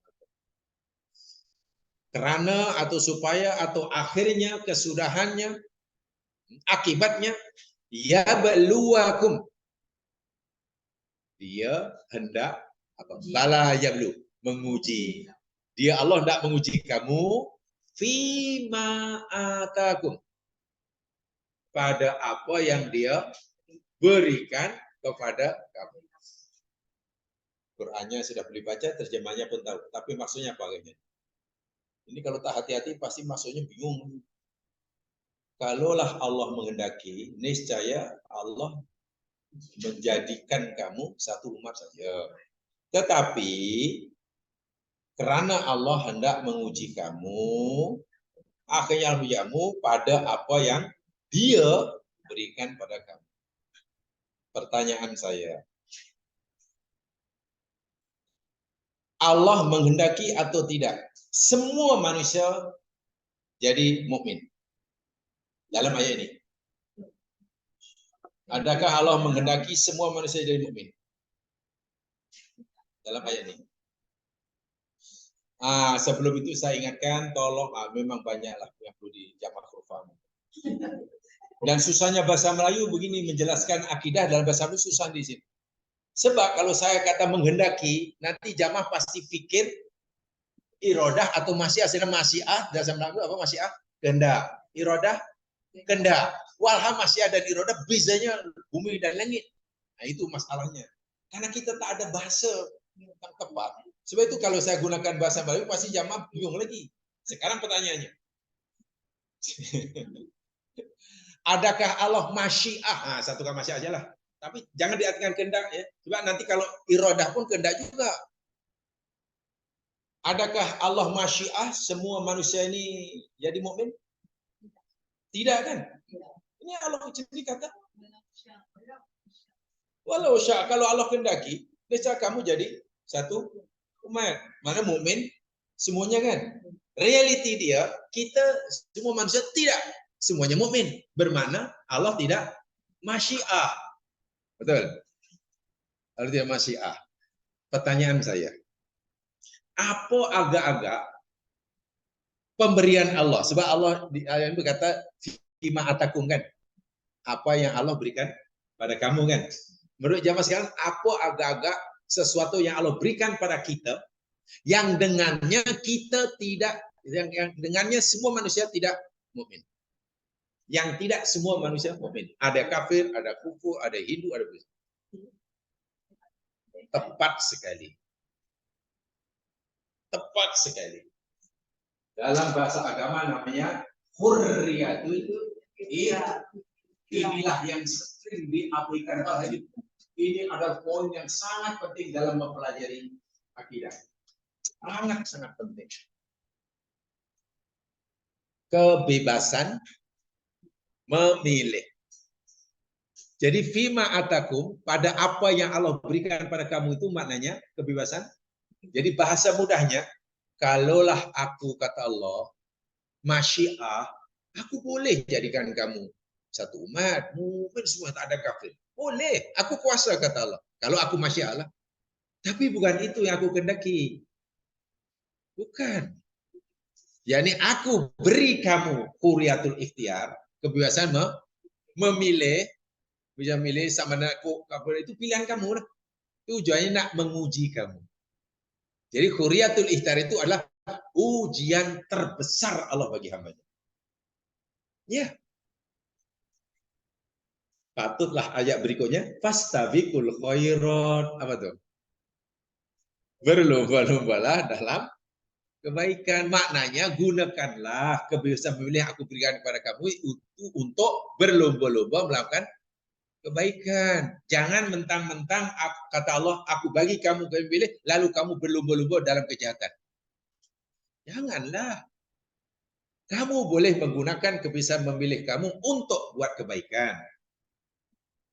Dan berlomba-lomba dalam buat kebaikan. Jangan kamu gunakan kebebasan memilih untuk berlomba-lomba buat. Kan begitu.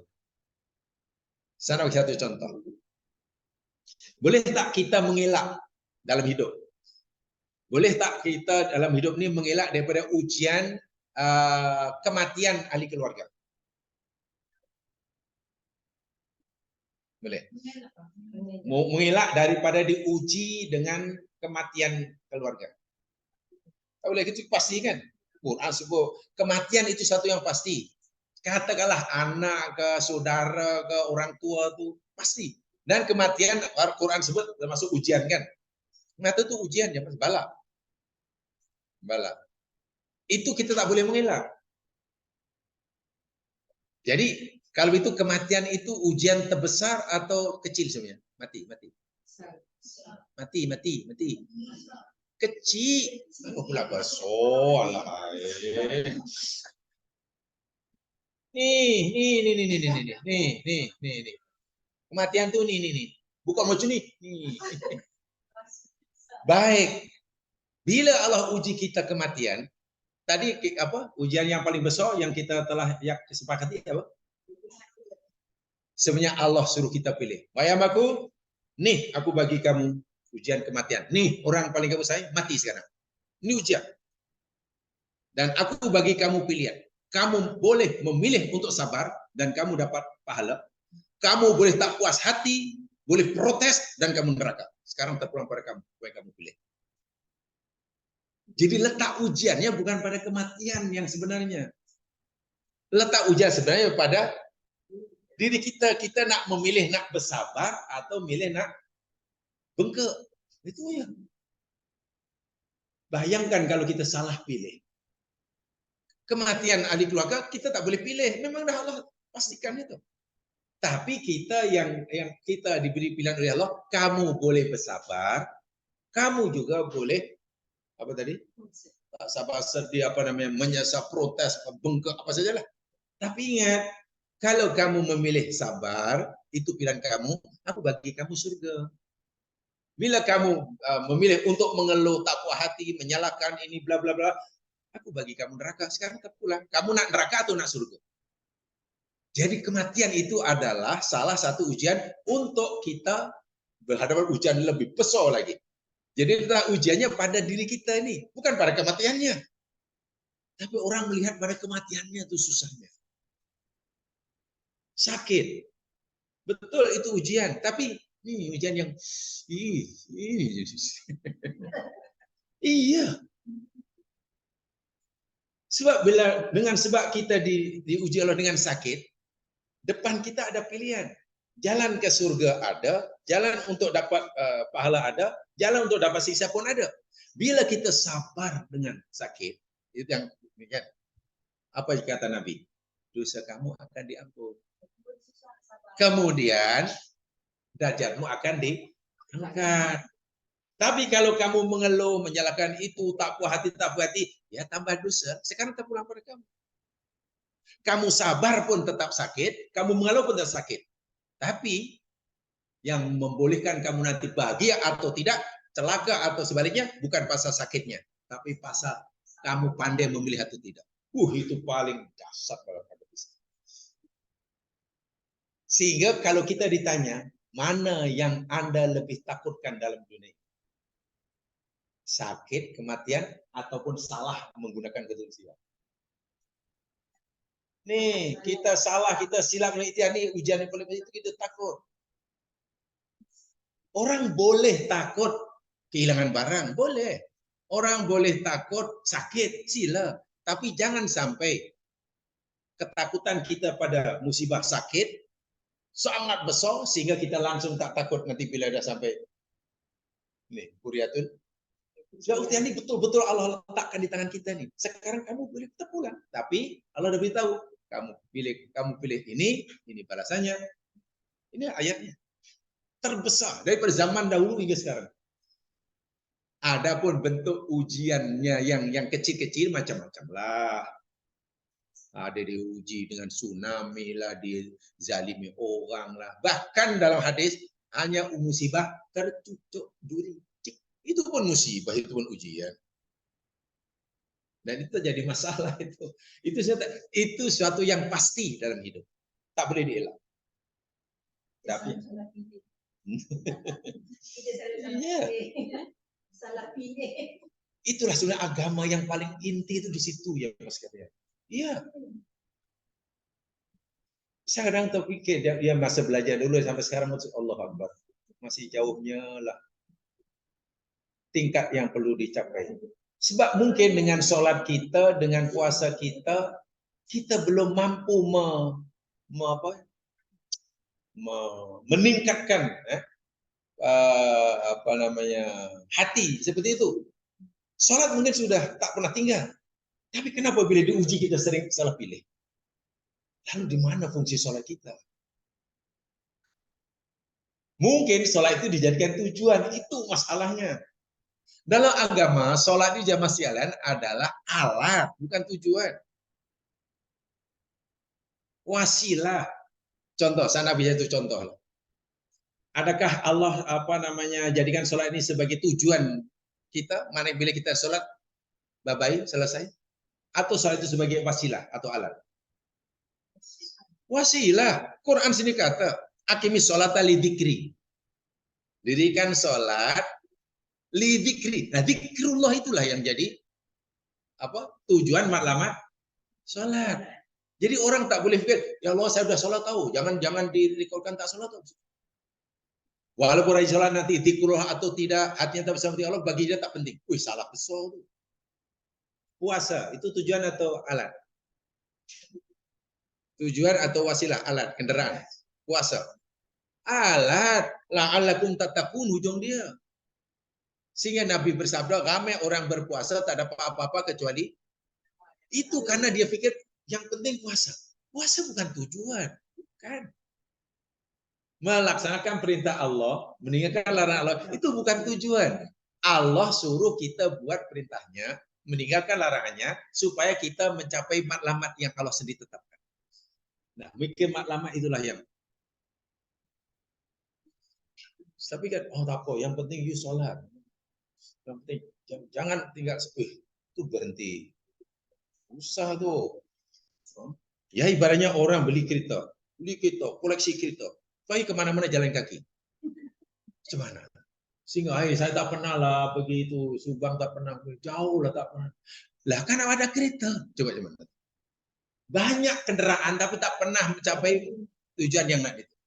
Kalau pergi ke tempat suami, nih jalan kaki itu tengah jalan pada balik.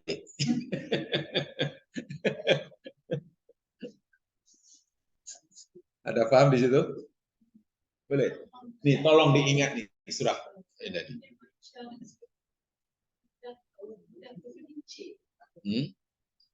Ada 3,000 tahun sudah saya ingat itu. Tapi dia paham, dia tergelincir, dia tergelincir. Dia punya pegangan punya. Ya muqallibal qulub, tsabbit qalbi ala dini.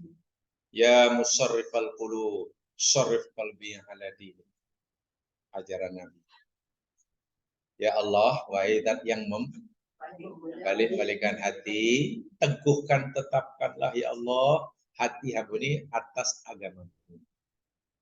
Wahai zat yang memalingkan hati. Tadi ada kata paling kiri, paling kanan, paling kiri, buat yuten.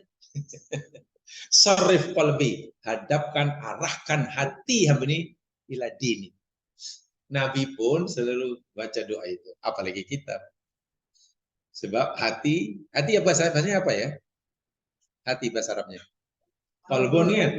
Tahu kenapa hati disebut qalbun? Kenapa qalbun dikatakan qalbun? Karena qalbun ini sering qalbun. Itu bahasa Al-Qur'an.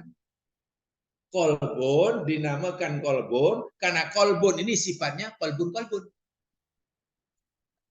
Ya. Jadi katalah kalau hati katalah di bahasa Arab jadi yadun, tak betul. Hati dikatakan apa? Banyak ainun, tak betul.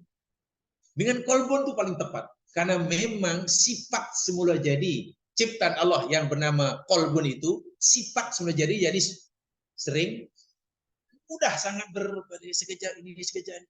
Setelah itu kalau tak diikat betul-betul, dibantu dengan usaha dan doa, Rabbana la tuzigh qulubana ba'da idh, kan satu di antara doa sangat mustajab. Karena doa itu sebagai tali yang menghubungkan kita dengan Allah. Karena hanya Allah saja yang boleh memberikan ketetapan dalam. Tapi kalau usaha kurang, doa pun jarang. Ya memanglah. Hari ini merah, mungkin 1 jam lagi sudah jadi coklat. Seperti itu. Tsabbit qalbi ala dini. La tuzigh qulubana. Itu dalam sekali maknanya doa itu. Sangat dalam. Maknanya asalnya hati itu sudah betul kan? Gitu kan? Badai hati tanah itu sudah betul lah. Selepas engkau memberi hidayah kepada mana hati itu betul. Ibarat kereta api sudah berada di atas rel landasan dia. Agar sampai tujuan yang jauh sana, di sini yang terakhir, kita berharap agar kereta api tetap berada di landasan. Kalau kata kono-kono.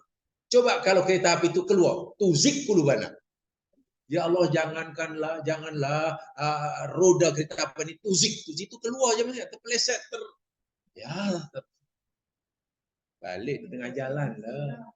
Itu Quran yang suruh tuh. Bila Allah yang ngajar doa itu, mana Allah Maha tahu sifat hati hambanya ini.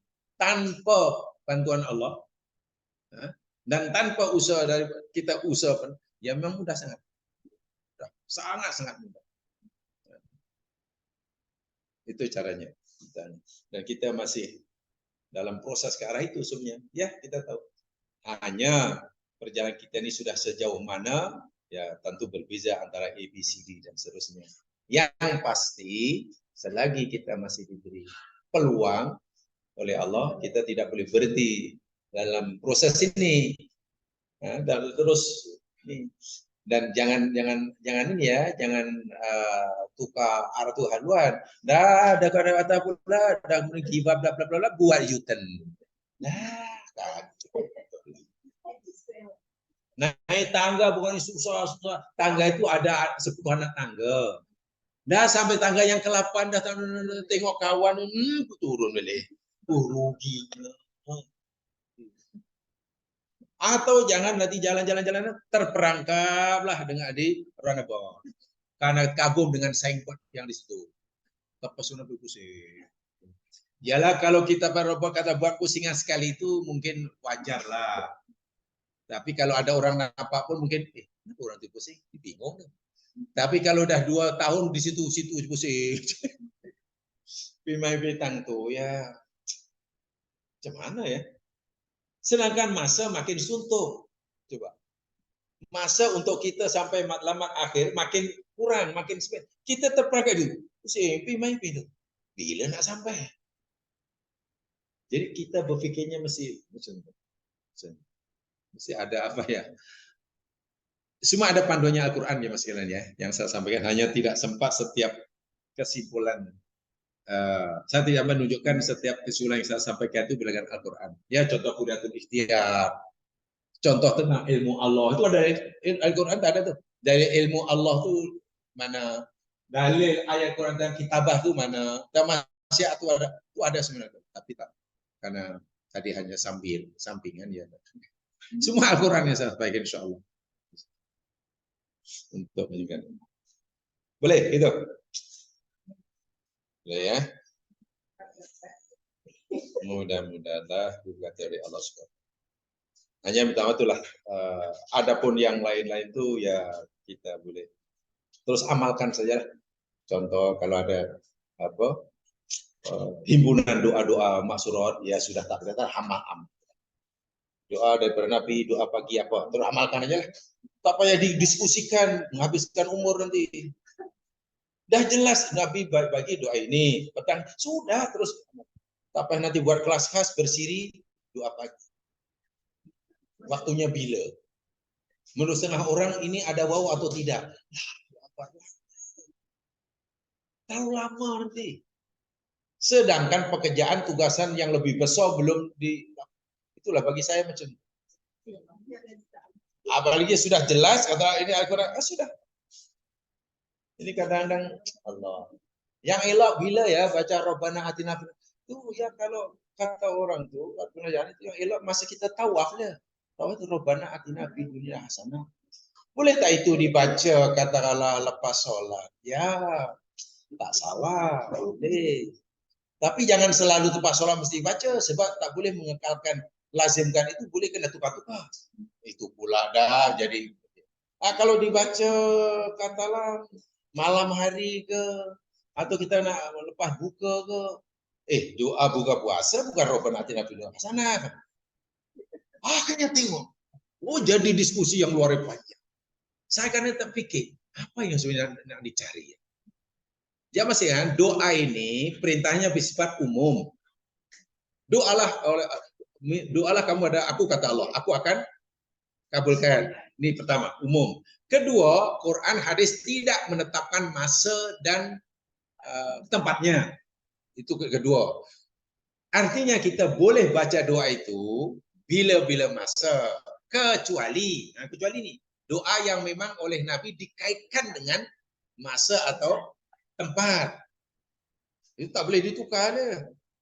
Kalau yang dikaitkan dengan tempat. Ya contoh umpamanya iyyaka na'budu wa iyyaka ihdinas siratal mustaqim. Itu doa atau bukan? Ihdinas siratal mustaqim. Doa ya. Boleh tak itu kita baca selain dalam Fatihah atau masa berdiri? Merukuk kau ihdinas siratal mustaqim. Tak boleh lah. Sami Allahu liman hamidah Rabbana walakal hamd hamdan katsiran thayyiban mubarakan. Itu doa atau bukan? Doa apa namanya? Doa ibadah. Doa ada dua, ibadah dan doa itu oleh Nabi dikaitkan dengan tempat dan masa atau tidak? Dikaitkan. Ya ini kalau Nabi suruh kita baca semasa kita maka bacalah masa itu, itulah. Dan jangan ditukar. Ini doa tapi secara umum doa itu tidak ada ditentukan tempatnya. Jadi selagi tidak ada, ya sudah. Contoh Nabi kata, salah satu doa orang mustajab, yakni orang yang berpuasa semasa buka. Nabi tak sebutkan doa apa. Satu di antara doa yang mustajab ketika seorang hamba itu sedang sujud. Nabi yang bersabda, aqrabu ma yakunul abdu li rabbi wa huwa sajid. Kedudukan hamba yang paling dekat dengan Tuhannya semasa ia fa'akthirud doa. Itu Nabi kata. Perbanyakan doa. Doa apa yang kita mesti baca? Okelah, Nabi bagi contoh. Tapi yang Nabi bagi itu contoh. Bukan mestinya hanya itu. Maksudnya orang memahami, ya, Nabi itu mesti itu. Yang lain tak boleh. Nah, ini susah lah. Wah, Nabi kata, fal akhiru doa. Perbanyakan. Jadi apa yang dibaca oleh Nabi itu sebagai salah satu contohnya inilah. Gitu. Bukan mestinya hanya itu. Lepas tahiyat. Nabi baca doa tidak? Baca. Paling tidak Allahumma inni a'udzubika minal hammi wal hazan kan. Tapi adakah mesti itu sahaja yang kita mesti baca dan tak boleh baca doa yang lain? Tidak. Sebab Nabi bersabda wal yad'u ma syaa. Ujung hadis. Hendaklah ia berdoa apa saja yang dia nak. Tengok bagaimana kalau kita bacanya hatam lah. InsyaAllah tak jadi masalah. Ini tidak. Ya apa nak dibaca? Tak boleh. Nabi tak bagi contoh. Yang diucap itu dia salah satu contohnya macam inilah. Gitu. Dan itu bab itu jamaah saya anggap selesai, baca aja amalkan. Ya, ada memang doa khas di sana, kecuali baca Quran tak boleh lah. Kan ada memang doa masuk bilik air, doa Quran kan ada doa itu. Dia memang ada doanya, ada doanya. Ya memanglah untuk pastikan yang yakin kepada ibadah itu tidak salah. Contoh nak makan apa doanya ikut hadis sahih bismillahirrahmanirrahim itu saja. Tapi ada orang aja Allahumma barik lana fi ma razaqtana fi nafsana. Bolehkah itu dibaca apa? Sebelum makan. Kalau dikatakan apa namanya? Ya, bacalah karena ada hadis yang menyuruh. Itu betul. Tapi kalau adakah tidak boleh dibaca sama sekali pun juga tidak betul. Artinya apa? Allahumma barik lana fima razaqtana wa qina. Atau itu doa yang sifatnya umum. Nak makan kan? Tengok belakang rumah, tanam pisang, pisangnya pula sudah buah katanya. Boleh. Allahumma barik lana fima razaqtana wa qina. Boleh. Ya Allah berkatilah, ya Allah rezeki yang baru engkau. Doa itu umum. Tapi ada yang straight. Doa makan bismillah. Bukan itu. Yang tak boleh itu bila kita kata Allah barik lana fima razaqtana itu doa makan yang diajar oleh Nabi mesti dibaca sebelum itu yang keyakinan itu yang tak boleh. Membacanya bila-bila masa dan tidak kaitannya dengan makan saja. Iya. Beli kereta, katalah, beli apa kita ya, kemarin kita second hand 20.000 banyak. Baru pakai seminggu. Tiba-tiba ada orang nak laku 60.000. Allahumma barik lana fima razaqtana. Iya.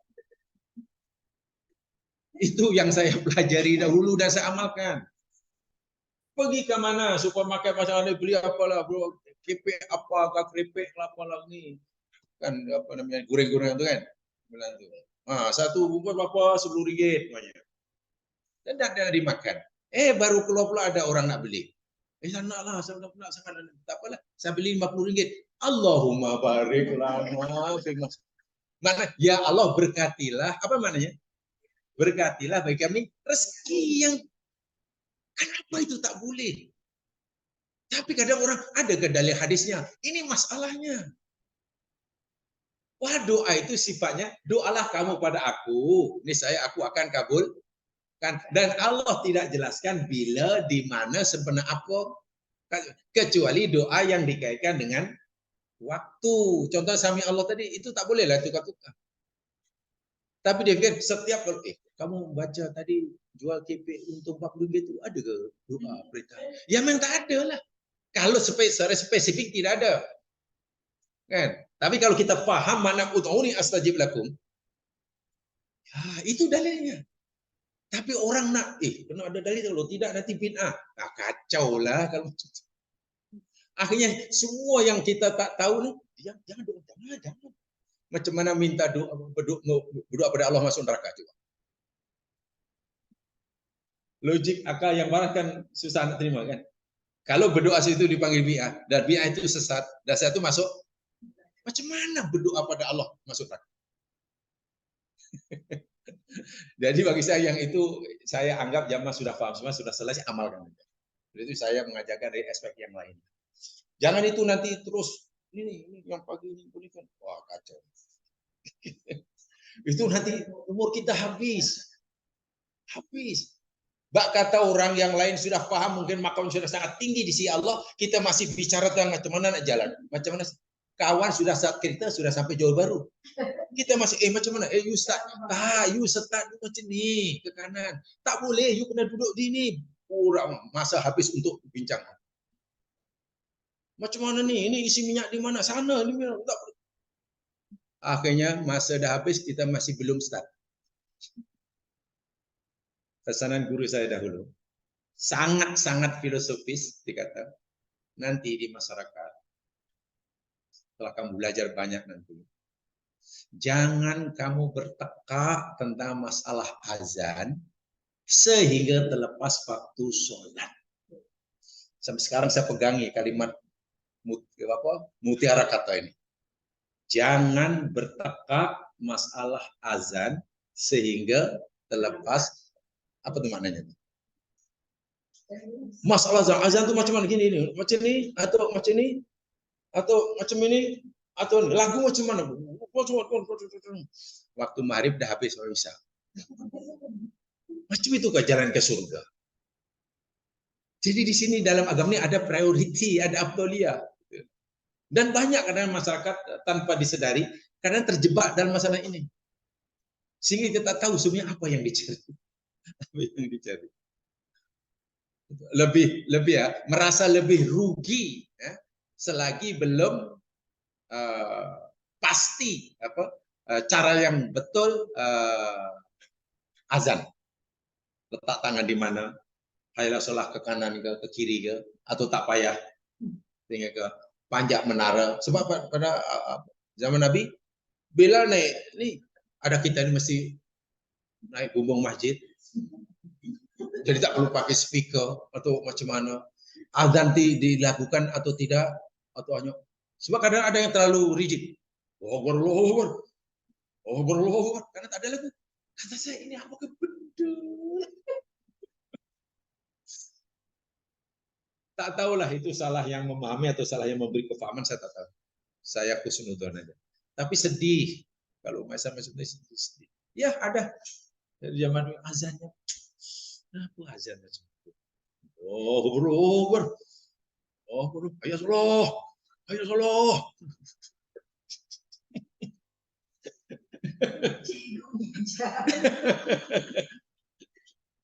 Ya, saya pegang sampai sekarang tuh. Jangan bertekak masalah azan sehingga terlepas waktu sholat. Sebab kalau terlepas waktu sholat, fardu kan dosa.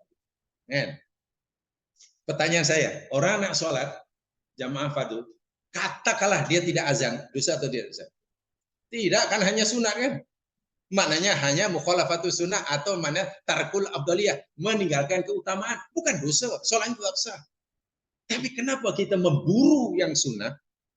Hukumnya sunat maksud saya. Memburu keutamaan yang belum itu dapat, tapi yang wajib, itu kalau itu Islam niaga macam mana ya? Hari-hari hanya rugi saya karena hanya bertegak masalah tempat, tidak menghias ini stol dia. Saya nak bagi stol warna merah lah, kuning. Pasar dah tutup, dia masih masih tegak tentang ini itu kelambu. Esok datang lagi, pembeli tak ada.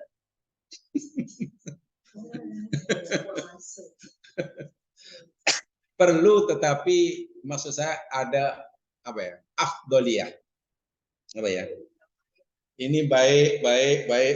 Yalah kalau masa cukup semuanya kita ambil lah. Tapi kalau ini baik, masa tak cukup, hendaklah kita pandai memilih mana yang macam itulah maksud saya. Bahasa yang saya gunakan lainlah. Ini baik. Dan kita masih batuha. Ya alhamdulillah boleh kita. Karena kita masih batuha. Ini baik. Banyak nih. Tapi kita sudah wal asri. Coba macam mana? Macam mana kita sudah wal asri tapi kalau aku buat ini yang lain tak terbuat sudah wal maghribi. Ya pilihlah yang paling. Iya, saya kadang-kadang jawab terus terang dan memang agak sinikal. Ada Ustaz, saya ingin saya baca Quran kena betul. Iya, kata saya. Apalagi kalau berlagu, ada hadisnya supaya berlagu. Dah wal asri belajar taronum. Buat apa? Bukan baca taronum itu tak baik, tapi masalahnya Anda sudah ba'dal asri. Begitulah. Kalau kita tak tahu keutamaan itu akhirnya macam itu. Jadi apa ya? Ya kurang bijak lah gitu. Bukan tak baik ya. Belajar taronum kan bang bagus. Oh jadi sedap nih suara. Tapi anak betulkan suara pun dah memakan masa berbulan-bulan. Itu belum lagi memperpanjang nafas. Itu pun kalau boleh nafasnya dipanjangkan. Tapi seronok, ini bukan masalah seronok tak seronok. Kan ada orang belajar seronok, kalau seronok belajar, kalau terasa tak seronok tak belajar. Gimana? Bukan begitu ya. Mungkin itu saja saya sampaikan, kurang lebih dimaafkan. Subhanakallahumma bihamdika asyhadu an la ilaha illa anta astaghfiruka wa atubu ilaik. Allahumma shalli ala sayyidina Alladzina amanu wa shalihat tawasaw bil haqq tawasaw bis sabr. Assalamualaikum warahmatullahi wabarakatuh.